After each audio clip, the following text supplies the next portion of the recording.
Yeah, yeah, art's a subjective thing, but producing work of high quality, on schedule, um, you know, you can measure those things. You can measure that just as easily as taking a test in chemistry or physics or accounting.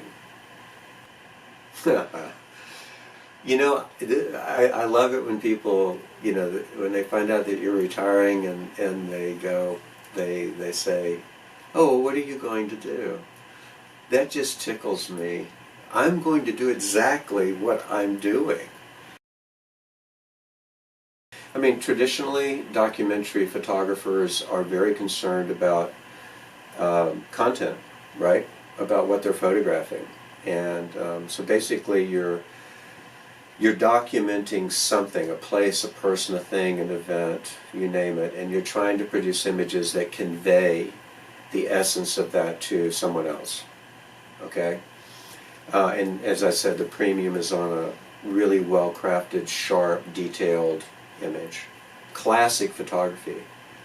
And there's a tremendous American tradition in documentary photography that dates back to the Farm Security Administration photographers in the 1930s, during the Great Depression. And those photographers had a huge impact on me as a young photographer. Um, by definition, a fine art photographer is whatever they want to be. Um, those definitions and strictures are no longer applicable. Now, you do want to realize that they cross, right? They overlap, and there's a tremendous overlap between documentary photography and fine art photography. It's messy, and trying to stuff them into separate boxes sometimes doesn't work. The program started the day I walked onto campus and started teaching. Now, there was work done before then. Anne Crane, who was a sister, and also my boss. She was the dean of the School of Humanities at the time, and a man named Rick Williams, who I'd actually known from UT. Rick and Anne wrote a grant, a federal grant, and it was funded. And so that was the original money that funded the photo program. The practical problems were, we needed to build the program and create the classes and recruit the students. And also our first home, so to speak, was the lab was a converted classroom in the old Fleck Hall before it was renovated. And so as the program grew and we got more and more students, we moved from Fleck into it was supposed to be a temporary building over by the women's softball field.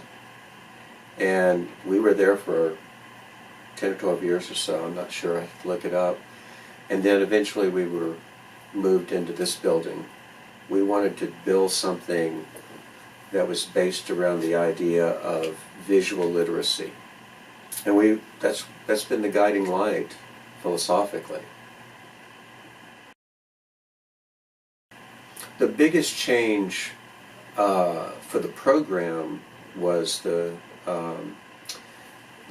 inevitable switch from analog photography, film and chemical darkroom, into digital imaging.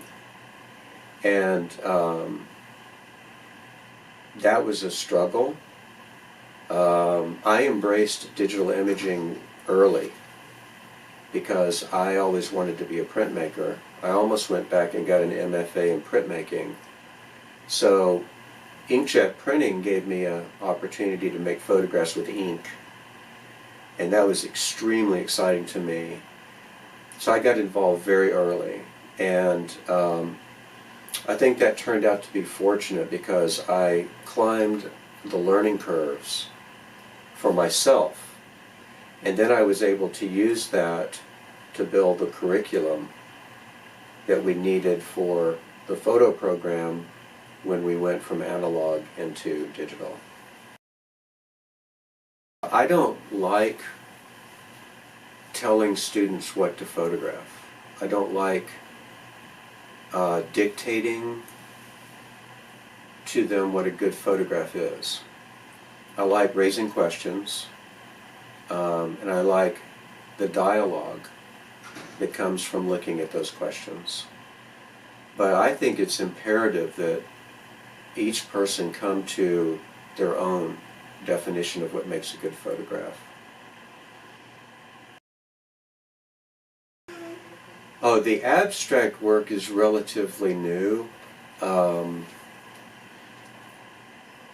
it was a process, right? It wasn't like taking a right-hand turn. It was more like a sloping turn, one thing leading to another. Most photography, not just my own, but most photography is literal, and a premium is often placed on super good techniques so that your images are sharp and clear. And that allows a viewer to see the image and catalog what's in the image really quickly. And that's the way I was trained, and that's the way I did photography for a really long time. When my work started to become more abstract, I became less concerned about content and am more interested in the emotive power of form and color.